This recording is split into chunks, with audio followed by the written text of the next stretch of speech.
Merry Christmas, Bill. Merry Christmas. Well, it may be Christmas Day, but for all you cricket tragics out there, you know what that really means. It's Boxing Day Eve, and that means cricket at the MCG. And if you are as tragic as we are, you've been spending all your Christmas Day thinking about really nerdy things that may make a difference in this test.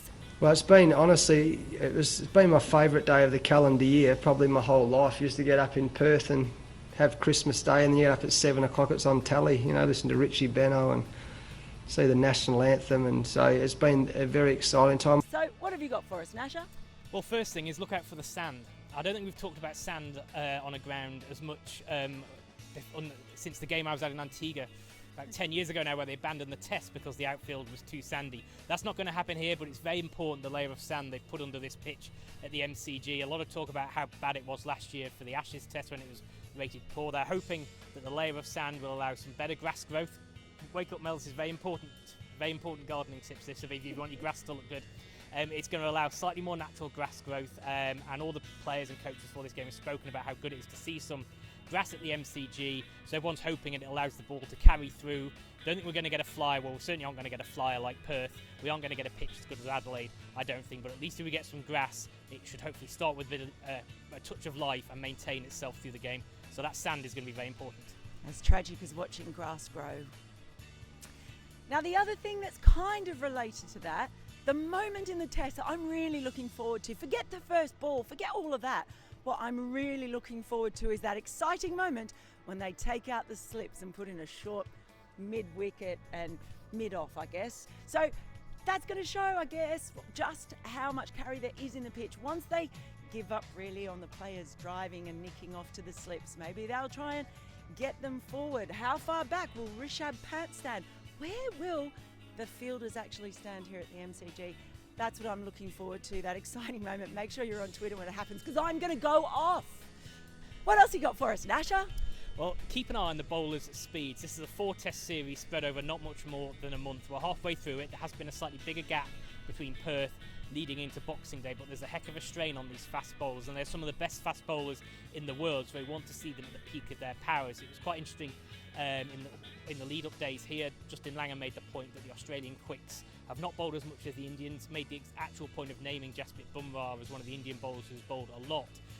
You want him hitting 140 kph as often as he can, but just keep an eye on that speed gun. And Nishant Sharma was noticeable in Perth on that first day out. He wasn't touching much above 127, 128.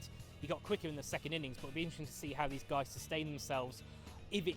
Especially if the pitch does become slower and lower and this game goes deep into the fifth day, how they sustain themselves. It goes for both sides as well. There's just a feeling that perhaps the Aussie quicks are slightly more prepped for the long haul than the Indians, but we'll certainly see over the next few days. Millions of eyes out there are going to be glued to the speed gun. Everyone loves a speed gun. Everyone loves a speed gun. I love a speed gun. How quick was that? Did anyone see? Did anyone see that on the screen? How quick was that? All the people on Ball by Ball moan when we don't put the speeds on all the time. I'm like, do you know how quick it comes up on the telly and vanishes again? I'm going to start ranting here about this. It's quite a thing. We do it as often as we can, users, so just appreciate that. And now what about local knowledge? It looks set for Australia that Aaron Finch and Marcus Harris will open, and that is the first time since 1973 that a pair of Victorians have opened in the Boxing Day test. That's pretty niche. That's very That's niche. pretty cool. Nice for the local crowd. Yeah, it's local for the crowd. Of course, Marcus Harris isn't technically Victorian. And Aaron Finch isn't technically an opener. That's so we've so really true. made this up on the hoof, this one. But that's okay because it's pretty tragic anyway. Will that make a difference? Marcus Harris has made a double century here in Shield cricket this summer, so maybe that will play a big part. And, well, while we're on the whole Victorian flavour and Victorian theme, it was 1973 that the two Victorians opened, but it was 1978 was the last time that we didn't hear Bill Lawry commentating on a Boxing Day test. Although technically speaking, that one then was started on December the 29th because we're really tragic and niche, but it's still kind of the Boxing Day test. So, I don't know, we're going to miss Bill. No more pigeon talk. No more got him gone.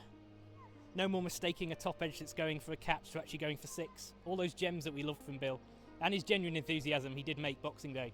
I was reading a piece in one of the local papers the other day and he was talking about how it was so important to him, and it was really nice, and kind of he is Bill Lawry was the ultimate cricket tragic. I think he'd like this piece. So, Bill, if you're out there watching, because I hear you're a big fan, Merry Christmas to you. And to all you tragics out there, sleep tight, sleep well, because it's Boxing Day test. First day Boxing Day, just this noise, it's unbelievable, and that's exciting. Smell of the grass sounds a bit sad as well, but actually the smell of the grass Boxing Day, then the national anthem, and then the noise, and then cricket. Oh, it's a great day.